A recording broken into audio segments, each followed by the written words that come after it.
신학의 대중화와 신학의 현장화를 추구하는 이신근TV에 오신 여러분을 뜨겁게 환영합니다. 반갑습니다.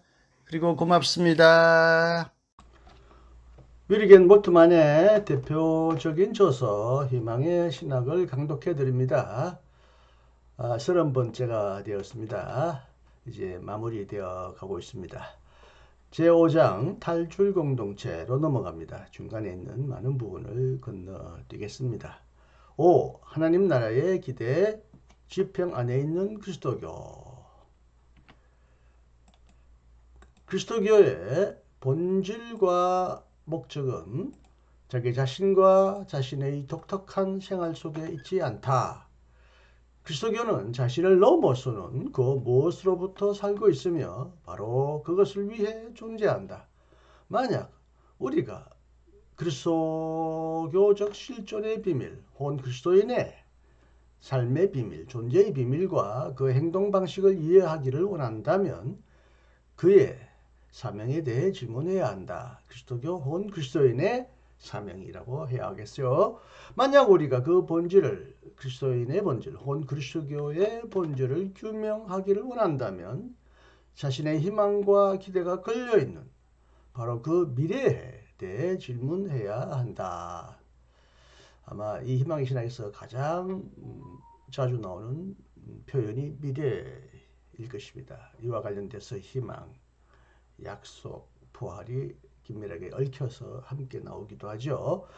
만약 그리스도교가 새로운 사회적 상황 속에서 불확실하게 되고 갈피를 잡을 수 없게 되었다면, 갈피를 잡을 수 없다. 어떤 의미는 갈팡질팡하게 되었다. 다시금 자신이 무엇을 위해 존재하고 무엇을 지향하는지를, 무엇을 바라보고 살고 있는지를 곰곰이 깊이 생각해 보아야 한다. 신약 성서가 교회를 종말론적 구원 공동체로 이해하고 공동체의 소집과 사명을 종말론적인 기대의 지평 안에서 말하고 있다는 것은 오늘날 널리 알려진 사실이다. 부활한 그리스도는 사람들을 부르고 보내고 어렵다고 인정하고 거룩하게 한다. 그렇게 함으로써 그는 세계를 위한 그의 종말론적인 미래 안으로 사람들을 모으고 부르고 보낸다. 부활한 그리스도는 언제나 교회가 기다리는 주님이다. 실로 교회가 그리스도를 기다리는 것은 이 세계를 위한 것이지 자기 자신을 위한 것이 아니다. 물론 이 세계와 자기 자신을 너무 이분법적으로 나눌 필요는 없겠습니다. 자기 자신도 이 세계 안에 포함되어 있기 때문에 이 세계를 위한 것은 자기 자신을 위한 것일 수도 있지만, 몰트만의 의도는 교회는 자신을 위하여 존재하지 않고 이 세계 혹은 이 세계를 향하여 다가오는 하나님 나라를 위하여 존재한다. 교회는 교회가 자신의 목적이 아니라 하나님 나라에 기여하는 것이고, 하나님 나라는 이 세계 혹은 이 우주 전체를 위한 것이다 라고 폭넓게 해석할 수 있겠습니다. 그러므로 그리스도교는 자기 자신의 힘으로 그리고 자기 자신을 위해 살아가는 것이 아니라 부활한 자의 통치로부터 살아가며, 이 말은 맞죠. 자기 자신을 위해 살아가는 것이 꼭 나쁜 건 아니지만 자기 자신으로부터 살아가는 것이 아니라고 할 수도 있겠죠. 부활한 자의 통치로부터 살아간다. 자기 자신으로부터 살아가는 것은 잘못이다. 부활한 자의 통치, 하나님 나라의 통치로부터 살아가야 하며, 죽음을 극복하고 생명과 공의와 하나님의 나라를 가져오는 자의 다가오는 통치로부터 살아간다. 통치로부터 힘을 얻고 통치를 바라보며 통치 안에서 살아간다. 자신의 힘으로, 자신의 능력으로 살아가는 것이 아니라 하나님의 통치, 하나님의 나라의 희망으로부터 살아간다. 이렇게 표현할 수 있겠습니다. 중간에 많은 부분을 생략하게 되었습니다. 중략. 만약 교회가 주님의 미래를 바라본다면, 그리고 언제나 기다림과 희망 중에서 오직 자신 앞에 있는 주님의 오심으로부터 자기 자신과 자신의 본질을 받아들인다면, 세계 속에서 이루어지는 교회의 생활과 고난, 활동과 행동도 세계를 위한 희망에 열린 공간에 의해 결정되어야 한다. 의미심장한 행동은 언제나 오직 기대의 집행 안에서만 가능하다.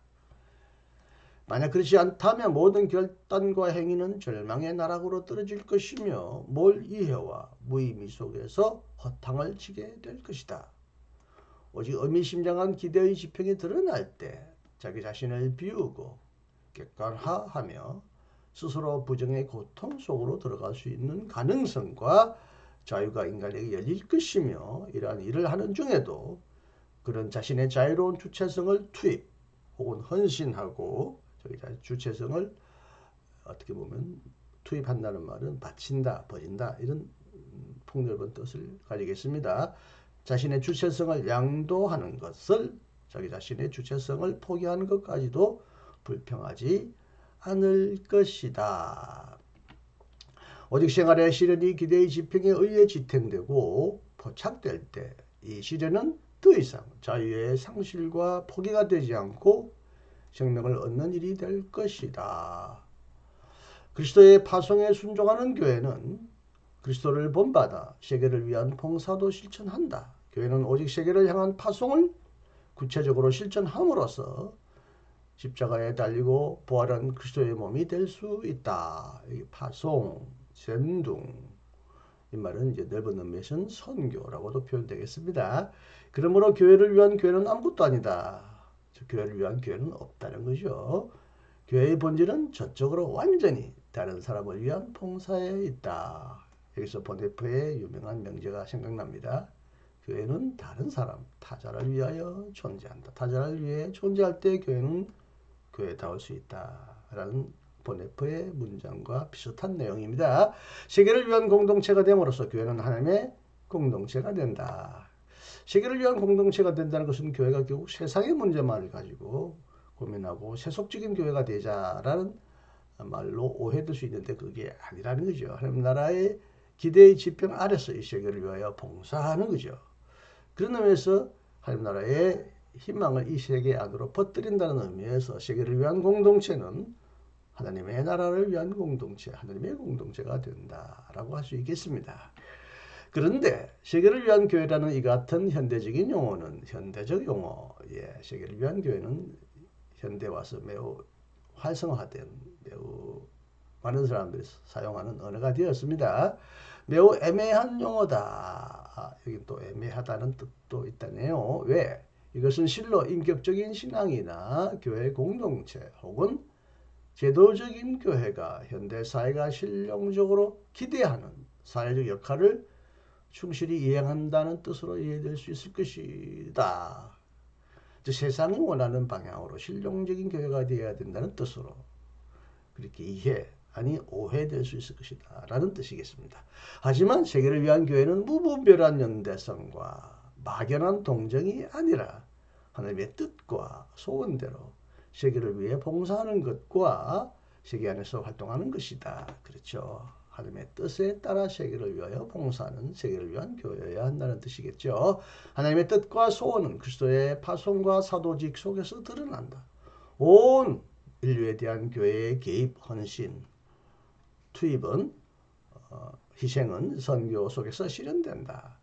이러한 파송은 사회가 교회에게 허락하는 사회적 역할의 기대 집행 안에서 일어나는 것이 아니라 세상이 사회가 교회에게 기대하는 그것에 부응하면서 일어나는 것이 아니라 하나님의 나라, 오고 있는 하나님의 나라, 오고 있는 공의와 오고 있는 평화, 오고 있는 자유와 인간의 존엄성의 종말론적인 기대 집행 안에서 이런 파송, 선교, 세계를 위한 교회 활동이 일어난다.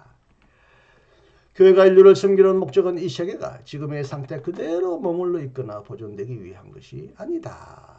현상 상태를 그대로 두둔하고 합리화하는 것이 아니다. 이 세계가 변하여 자신에게 약속된 바로 그것, 즉 하나님의 나라가 되기 위한 것이다. 그러므로 세계를 위한 교회는 오직 하나님의 나라를 위한 교회와 그리고 세계의 갱신, 변화 혹은 변형을 의미할 수밖에 없다. 그리스도인이 인류를, 구체적으로 말하면 교회가 사회를 정의와 생명, 인간성과 사회성이 실현되는 종말론적인 기대 집행 안으로 받아들일 때 그리고 교회가 자신의 역사적 결단 속에서 이 미래를 위한 개방성과 수용성, 탄력성 혹은 유연성이겠죠.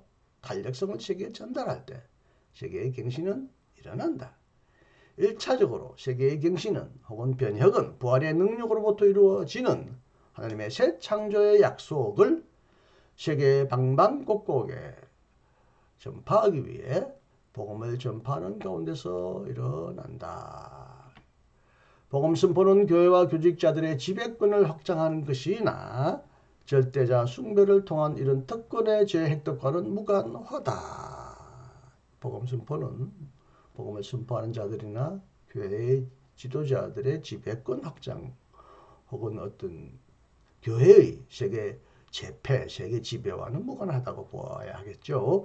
오늘날 선교는 오직 사람들을 희망으로 감염시킨 일을 함으로써 자신의 임무를 수행한다. 희망으로 세상을 감염시킨다.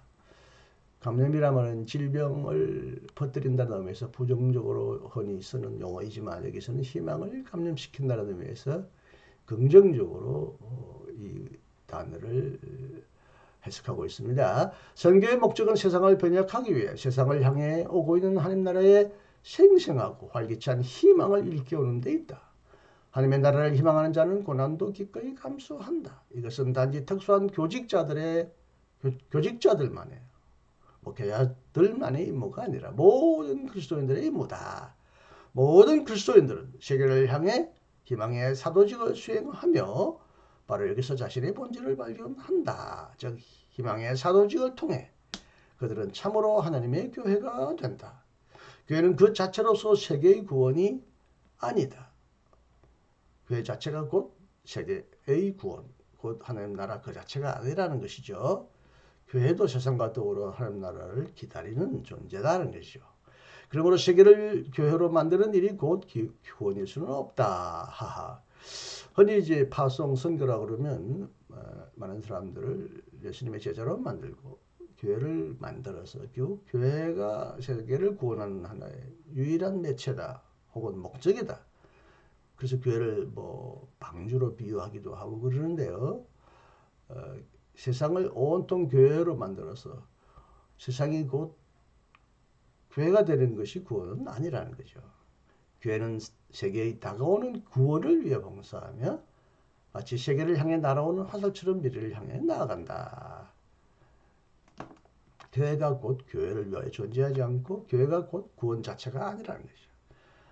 교회는 세상을 구원을 향하여 인도하는 어떤 구원의 선구자, 선봉자는 될지언정 교회 자체가 스스로 구원 받은 공동체로 자처한다면 더 이상 세계를 위한 봉사, 미래의 희망은 존재하지 않을 것입니다. 선교를 통해 하나님의 약속을 선포한다는 것은 무엇을 의미하는가? 그것은 그리스도교적 선교의 구약성서적 배경으로부터 드러난다. 구약성서의 예언, 특히 이사야와 제2 이사야에 따르면 이스라엘이 구원을 얻고 시온이 건설된 다음에 비로소 일어날 것으로 기대하던 바로 그것이 그리스도인들의 희망의 선교 속에서 벌써 일어나기 시작한다. 구약에는 이제 이스라엘이 바벨론으로부터 풀려나서 시온, 예루살렘으로 돌아오게 되고 그래서 온 열방이 하나님을 믿게 되면서 이스라엘 중심적으로 이스라엘로 돌아와서 흔히 말하대로 원심적인 그런 형태로 구원이 일어난다고 본다면 신약에 와서는 구심이라고 그러나요? 구심적인. 이제는 이제 세계를 향하여 나아가는 선교 속에서 이게 이제 원심이죠. 구심은 이제 중간 복판으로 안으로 들어오는 선교 개념이고 신약에 와서는 온 세계를 향하여 나아가는 그런 선교 속에서 일어난다. 유대인과 이방인, 헬라인과 야만인, 노예와 자유인이 신앙 속에서 순종하고 이를 통해 종말론적인 자유와 인간적인 존엄성을 얻게 됨으로써 하나님의 임박한 하나님 나라가 그리스도의 부활과 함께 실현되어 간다. 만약 이처럼 그리스도의 복음 선포의 근거가 되는 연자적 종말론적 배경이 진지하게 고려된다면 그리스도교적 선교의 목적도 분명해질 수밖에 없다. 여기 이사야 제2 이사야에 나오는데 사실 복음 복된 소식, 좋은 소식이라는 이 어원의 기원도 바로 여기에서 나오죠. 선교는 하나님과의 화해, 죄인의 용서, 그리고 불신앙의 극복을 목표로 한다. 단순히 세계 변화, 이 세상을 좋은 세상으로 만들어가는 그런 단순한 세계 경신만이 아니라 하나님과의 화해, 죄인의 용서 혹은 칭의, 불신앙의 극복도 목표한다는 것을 몰트만은 지시합니다. 많은 사람들은 몰트만을 비판하는 사람들은 무분별하게 몰트만은 사회선교, 사회변화, 정치신학을 말하면서 개인의 변화, 하나님과의 화해는 무시한다라고 많은 사람들이 그렇게 막 비판하는데 몰트만의 책을 처음부터 제대로 안 읽어서 그런 거예요. 후기로 갈수록 몰트만이 비교적 개인의 변화를 더 강조하는 것은 사실이지만 초기부터 몰트만이 오직 사회 변화, 사회 개혁만이 선교라고 말하지 않았다는 건 여기 최초의 초기죠. 쓰인 희망의 실학에서도 분명히 드러나는데 모르는지 악의적으로 몰트만을 왜곡하고 싶은지 많은 사람들이 심지어 몰트만을 전공한 제자들 가운데서도 몰트만의 신학은 개인의 변화, 개인의 회심 이건 강조하지 않는다고 말하는데 얼마나 얼토당토 않는 어처구니없는 오해인지 여기서 우리가 한번 다시 발견하게 됩니다. 하지만 구원은 하지만 단순히 화해, 용서 이것만이 아니라 이것보다 더 크다는 것을 말합니다. 구약 성서적 배경에서 의미에서 구원은 샬롬, 평화로도 이해되어야 한다. 구원은 단지 영혼의 구원, 악한 세상으로부터의 개인의 구원, 양심의 시련 속에서의 위로, 양심의 가책, 하나님의 심판에 대한 두려움 속에서 용서의 확신과 위로를 얻는 것만이 아니라 정말 런직인 희망, 정의로운 희망의 실현, 인간의 인간화, 인간다운 인간이 되는 것, 인류의 사회화, 인류가 개인화하고 국가화하고 종족화하는 것이 아니라 모든 인류가 함께 모두가 더불어 한 공동체가 되는 것, 사회화, 심지어 온 피조물, 온 우주와의 평화이기도 하다. 하나님과의 화해의 이러한 다른 측면은 교회사에서 항상 부대접을 받아왔다. 그렇죠. 오트만이 특별히 이제 이런 사회, 우주, 세상의 그 변혁과 경실을 강조하는 것은 지금까지 특히 종교개혁 이후에 이 개인의 변화, 칭의만을 강조함으로써 온 우주와 사회에 파급되는 하나님 나라의 그 공의의 실현, 평화의 실현을 무시해왔기 때문에 특별히 이 부분은 희망의 신학에서는 몰트만이 이런 부분을 강조하는 것은 사실입니다.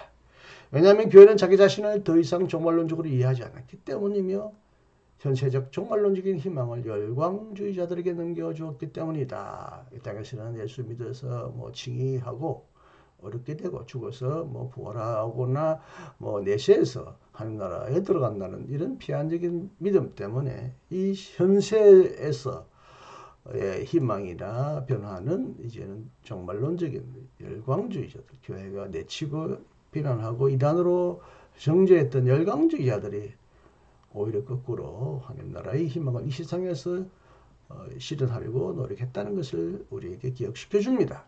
하지만 오직 화해의 이러한 다른 측면으로부터 교회는 자율적인 사회가 요구하는 종교의 사회적 기능, 즉 사회적 책임을 덜어주는 기능을 극복할 수 있으며 인간의 공적, 사회적, 정치적 생활의 형성을 위한 새로운 자극제가 될 수 있다.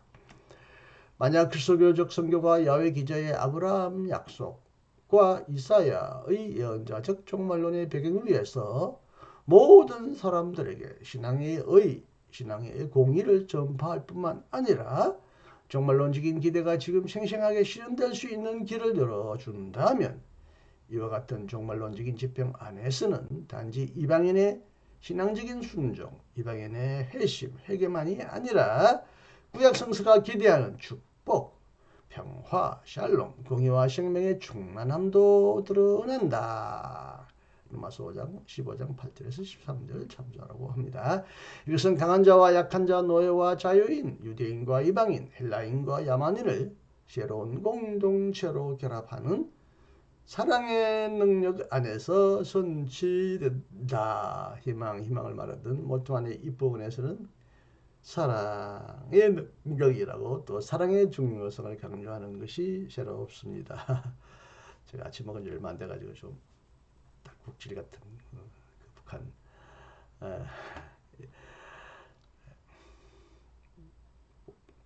자, 이해해 주시고 이제 다 끝났네요.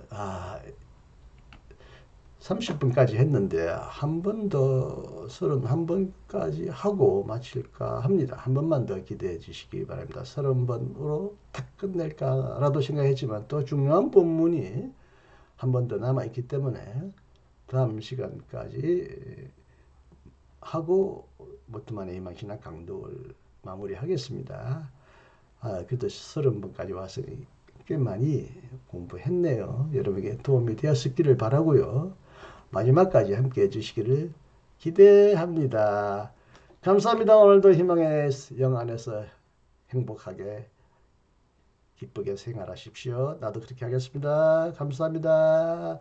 참 오늘은 그 스승의 날이라 여기저기서 제자들에게서부터 카톡도 오고 문안이 오는데요. 제 위대한 스승, 아니 위대한 스승은 예수님이시지만 어쨌든 이 땅에서 나에게 신학의 큰 동기와 목표를 결정하는데 큰 기여를 하신 오트만 선생님 올해 26년생이니까 정확하게 96세? 7세가 되십니다. 참 장수는 하시죠. 최소한 또 100세까지는 사시면서 또 절망의 시대에 또 혼돈의 시대에 희망과 참된 진리를 전가하시다가 당신이 말씀하신 대로 죽어서 내세에 가는 것이 아니라 죽어서 영원한 영광으로 부활하시는 스승님이 되시기를 진심으로 기대해 봅니다. 끝나면서 보트만 선생님을 기억하다 보니까 좀 길어졌습니다. 오늘도 스승님의 은혜를 기억하는 복된 의미 있는 하루가 되기를 바라봅니다. 감사합니다. 이신근이었습니다. 또 만납시다.